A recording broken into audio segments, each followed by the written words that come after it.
komanso cha Mutharika.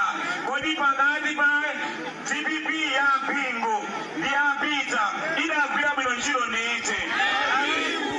Pakati pa DPP ya Bingu ndi ya Peter idagwira bwino ntchito ndiyite. Kutanthauza kuti ya Peter inalephera eti. Ukasanga DPP ya Peter inalephera. Nkomwe apita Mutharika nawonso ali nduna ya maphunziro. Tinali ndi mavuto academic freedom. University of Malawi anaiseka kwa nthawi yayitali. Ali nduna yoyang'ana zamayiko ena foreign affairs ndi mmene Cochrane died. British High Commission of Malawi adathamangitsidwa. Zotsatira zake andolithandiza ndalama adasiya kulithandiza ndalama.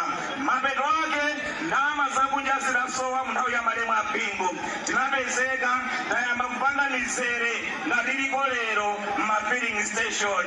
Komanso ali Minister of Justice apita Mutharika kunalinso strike ku Justice Minister of Judiciary inatenga nthawi yayitali. Chotero ulendo uno tikavote mwanzeru tisavote